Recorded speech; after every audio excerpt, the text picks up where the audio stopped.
Yo, Houston, we got a problem, copy. 4-5 hotties in the lobby, so they could blow the rockets properly, but blow spots never stop like that. Alright, what's going on, guys? Austin here, and today I'm going to be going over how you can add vinyl scratches in Logic Pro X. You can use them to kind of recreate some old school East Coast hip-hop, just something. It just kind of makes sense because where hip-hop started, it had vinyl records just being sampled, and to kind of mix it up and do something different, you could scratch the record.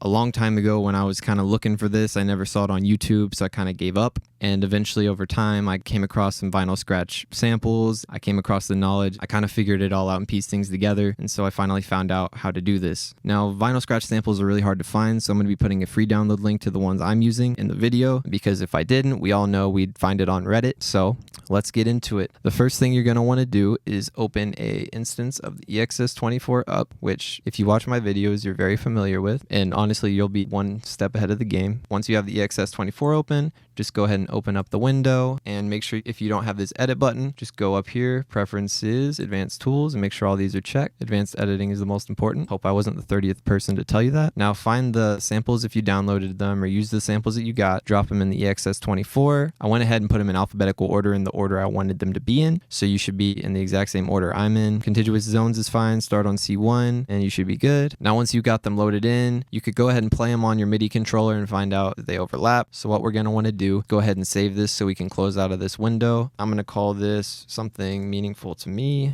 vinyl scratches. Now I can close out of this window. Now, once you've saved, you should just go ahead and open that back up, and we're going to focus on the envelope just like I would if I was chopping an instrumental, and focus on the voicing like I was chopping an instrumental. What we have is samples that will last their entire duration and they won't overlap. So you can go ahead and play these samples and kind of test them out. You can kind of notice that they sound decent. They're not terrible vinyl samples by any means, but there is one that I want to fix the loop on, and this is important information to know in general. So played pad 6 or letter F, you'll notice that it lasts a little longer than it should, or at least in my opinion. Go ahead and click edit in the EXS24 again and open up F. See this blue bar down here? It's the loop for that sample. You're just going to want to drag it to the end of this second waveform. And so now, when you play it, it should end quicker and it shouldn't last so long. Go ahead and hit save for those changes. And I mean, that's about it as far as setting up the EXS24. You can take it one step further with a little EQ, compression, and extra plugins. So I'm gonna go ahead and show you that very quickly. First thing I would do is I would throw a EQ on there. I would take out everything above 5K or around 5K. You can kind of mess with that to whatever you prefer. And I would take things out around 200. And this is because I want to create a low fidelity scenario. I don't want all the high end of digital. I just want to be able to take it back a little bit. The common use of vinyl scratches was in old school hip hop. So once you've done that, go ahead and pull up a compressor. I'm going to go ahead and use RComp, but you can use any that you want. I took the ratio down a little bit and threshold down just to get a little bit of compression. I'm only looking for up to 6 at the most, and it doesn't really matter to me in this case because I just want to make sure it's really consistent. The next thing you can do after EQ and compression is you can use either of two plugins, one of which is free. It's this Isotope Vinyl plugin. You can mess with warp depth, which will change the pitch modulation a little bit. You can mess with mono, honestly, if you wanted to make sure it was in mono. It's probably in mono. And you can mess with this year setting. This year setting kind of acts like an EQ curve. If you've already done EQ, it doesn't really matter too much, but the warp depth is the most important thing. Probably can't really hear it. It's kind of adding a little bit of randomness to the pitch, which is kind of what you get when you play a record. Yeah, that's kind of how this plugin works. Again, it is free, so if you want to try it out, it's actually pretty cool. I've used it a lot, and I know it's very useful. The second plugin you could use is this Kramer tape plugin. I throw the recording level up a little bit, and that changes the saturation. It helps me get a little more tape saturation, which is one of the best reasons to use a tape machine. And then I take the inches per second down to 7.5, so it's rotating a little slower. It's a little more lo-fi. And then I throw the wow and flutter, which is kind of like that warp depth feature, which kind of messes with pitch. So this is going to be how I kind of want my scratches to sound. Now that you're done, if you want to go ahead and save this, you don't have to do this ever again.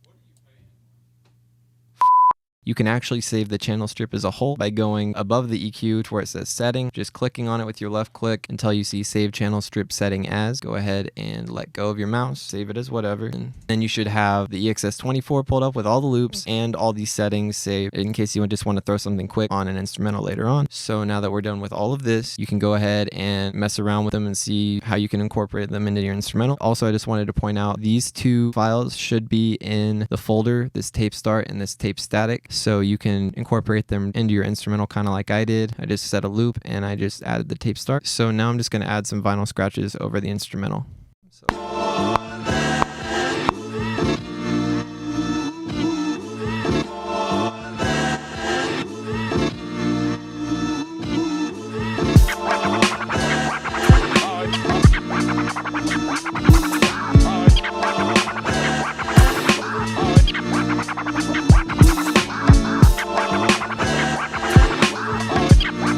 So once you're done with that, maybe if you messed up a little bit like I did, because let's be honest, I could do better. You can kind of quantize those, drag them into time. And then you can kind of play it back, set your levels, kind of mess with the pads you're hitting and the repetitions you're creating. I don't really recommend quantizing a bunch. I just kind of did that because I did this very quickly, but keeping it looser is more important when you're kind of going after the sound of old school versus new school. Being very, very in time kind of takes away from that vibe, so I don't recommend it a bunch. But yeah, that's about it. I don't want to waste any more of your time. I hope these vinyl scratches prove to be a useful tool in your arsenal, and I hope I gave you the knowledge to utilize them to become a better, more well-rounded producer. If you have any questions, feel free to leave them in the comments below. And if you're new and I was able to offer unknown knowledge, I would appreciate it if you subscribe. All I want to do is talk about music and share knowledge that I've kind of learned and wasn't able to find in YouTube tutorial videos, because that's what I'm always doing. I'm just watching tutorial videos. So yeah, I hope you all are doing very, very well. And until next time, bye guys.